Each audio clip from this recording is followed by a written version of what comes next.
Going to continue the famous series of the famous Rabbanim of Yeser year when it comes at the time of the yard site. Here we are on, it's going to be on Gimel Sivan this week, which is at time of recording, of a famous rabbi from Italy. We've covered actually a lot of Italian rabbis on this series in the last few weeks, including the Ramachal and many great rabbis. And now here, Rabbi Ovadya Bartenura, famous rabbi. To give his full title, Ovadya ben Avram Bartenura, really great rabbi. He was born, I believe, in the English year 1445 and passed away in the year 1515. There's differing opinions what the exact date was of his birth and his passing, but yeah, as is made, this is one of the statistics. We're just going to use this one I found over here on Wikipedia. He was a 15th century Italian rabbi, best known for his popular commentary on the Mishnah itself, and in his latter years he rejuvenated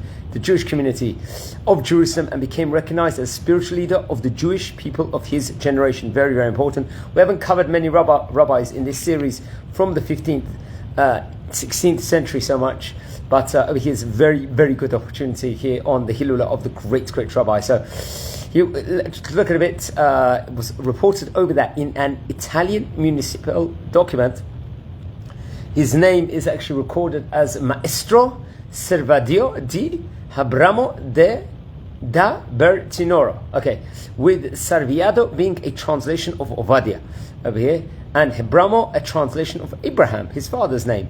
He was also known by the acronym Yare. Also, it's actually interesting, the name Ovadya, we learned before, there was a great Rabbi Abdallah Somech, which I believe was Arabic equivalent of Ovadya. Also, that's why Rabbi Abdallah Somech was a great rabbi in Iraq. And Rabbi Ovadya Yosef would be named after Rabbi Abdallah Somech, but not as Abdallah, but as Ovadya, because that was a Hebrew equivalent over there. So we're actually learning what the translation of the name was in other languages also here. He was a student of the famous Maharik, who was a 15th century rabbi, one of a famous Italian Jewish scholar. Also give you his full title, Rabbi Yosef Colon ben Solomon Trabato, and became the rabbi in Bartenura, a town in the modern province of Forli Kesena, which is very interesting also. So he, in Israel, what's his Israeli story over here? He had the desire to visit the Holy Land, and it led him to Jerusalem. And he arrived there, reported over, on March the 25th in the year 1488. He commenced his journey, actually, interesting enough, about 18 months before, on October the 29th, 1486. This was reported over. At the time, the Jewish community in Jerusalem was suffering greatly from oppressive levels of taxation, and he led to huge suffering and emigration over there. So in a letter that was written, I believe, to his brother from Jerusalem, I think in August 1489, Rabbi Bartenura actually mentions that Jewish people flocked to Jerusalem from Egypt, Damascus, Aleppo, and other places in order to come and pray in Israel, being the Holy Land naturally. During the same year, he says that he also met the Jews of Eden. Also, there's Aden, the very well-known place in Yemen. He said, I'm quoting over, he says of himself that he was living in the home of the Nagid.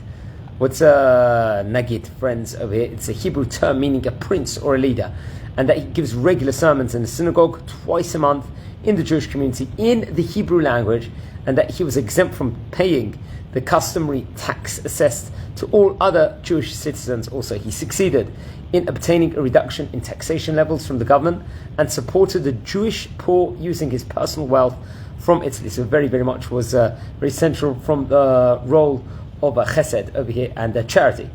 Reports over on 17th December 1489, he writes that he had moved to Hebron. Hebron naturally is one of the 4 holy cities of Israel, where he found the atmosphere much more conducive, and a small Jewish community numbering 20 households at the time, who were of a better temperament than those in Jerusalem. Apparently reported over, it was better atmosphere over there in Hebron, maybe in Jerusalem because of the problems that there happen to be in Israel. His personality, eloquence, and great reputation as a great Torah rabbi led to him being accepted as a spiritual head of the community immediately upon his arrival. His first care was to raise the intellectual, let's say, plane of the community, to raise wisdom and the chokhmah. And for this purpose, he tried to target the younger generation in the study of the Gemara and rabbinic studies also. And he delivered sermons in the Hebrew language on Shabbat itself, respectively. Now, he was obviously living at the time of the Spanish Inquisition. So under the expulsion of the Jews from Spain in the year 1492, many of the exiles actually came to move to Jerusalem, and Rabbi Bartenura became their intellectual leader at the time. Very, very had a huge prominent position. Many of these Spanish Jews over there were more educated, let's just say, than the Jews that were living in Israel at the time. I think they're known as the Mustar Arabi Jews over there of Israel. These were the Arabic-speaking, largely Mizrahi Jews and the Maghrebi Jews who lived in the Middle East and North Africa at that point in time, who were people over there. So they brought, maybe they want a higher, let's say, intellectual plateau, let's just say, from them, but not to say. I believe it's interesting. There was he founded. There was a lot of support for maintenance. There was a yeshiva, I think, opened over there, which he very much had a central role in, and many people from Egypt and Turkey were in the correspondence to the place, and actually came to the place also. And it's actually interesting. Rabbi Bartenura controlled the best interests of the city of Jerusalem, the Jewish community over there, and there was a much, much better development of change over there during his tenure as the rabbi over there, respectively. Shortly after his arrival, he had actually been reported over compelled upon occasion to, unfortunately, let's say, dig a grave, because the community had provided no one to perform the labor, because obviously there was poverty over that time. A few years later, the community enjoyed many benefits because of especially his leadership, including hospitals, charitable relief societies, and similar associations. This very much came at the time when he became the leader of the community of the day. His reputation spread extremely widely. Not only was he accepted as the head rabbi pretty much, but even the Muslim population came and asked him for questions within regards to judicial cases and so on and so forth. It's actually interesting. He reported over he wasn't so for rabbis charging fees within regards to different smachot when they were performing at the time. Obviously, in modern day, there's full leniencies for rabbis to accept payment naturally and stuff like that. But he spoke not necessarily so for it, and I think maybe it was a different thing. But that's interesting enough. Also, he is best known as a primary commentator of the Mishnah. Since its appearance, I think it was printed in Venice in 1549, and there's hardly reported over an edition of the Mishnah that has been printed without his commentaries on it. Also, the commentary is based mainly on Rashi and Maimonides. Also, dedicated Mishnah study has been a marginal phenomenon in Jewish communities actually for many centuries. Many of these great people have done it, and this was really a colossal Torah work, a commentary that is featured in all the Mishnayot also. Bartenura also authored a super commentary on Rashi's Pentateuch commentary, and it was later published under the name Amar Nakeh. And I think this name was featured actually in the book of Daniel in chapter 7, in the 9th pasuk over there.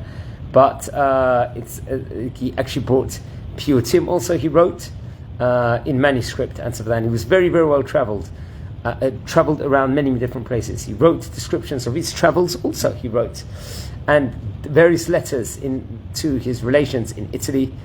Although it was only intended to be private communications at the time, they became of great historical value at the end when these were published and zoomed in upon. Most interesting, there was a letter, is a wealth of information concerning the social and intellectual conditions of the Jews in Greece, in Egypt, and in Israel also. He shows himself not only a close observer, he was very close at observing, but a conscientious and unprejudiced chronicler. For example, he studied attentively the conditions, for example, of Karaites in Alexandria, and did not hesitate to give different opinions within regards to many of the different communities also.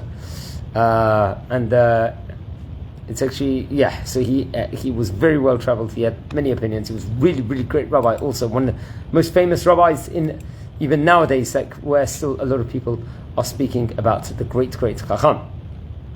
And so just going back to his books, let's just go through it. He obviously did the Perush and Mishnah, which we spoke about already in context. Amar Nakeh, which is Perush on the Rashi, on the Torah, which we've spoken about. The Chidushim ala Rambam, which was the Ktav Yad, and there was a Shuvot LaHalacha, which was scattered in various books among the people in the time. Rabotenu Ba'alei Atosfot.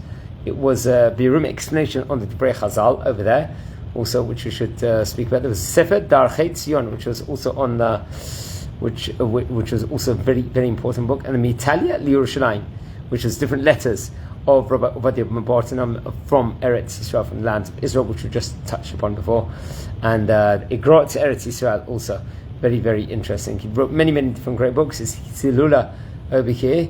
On Gimel Sivan, which is this week at the time of recording. So please don't forget to light candles in his memory. I hope this was thought provocative. I've already covered about 200 videos on the great rabbis of yesteryear. Please don't forget to watch all of them, share them, and wishing you all a fantastic day. Take care.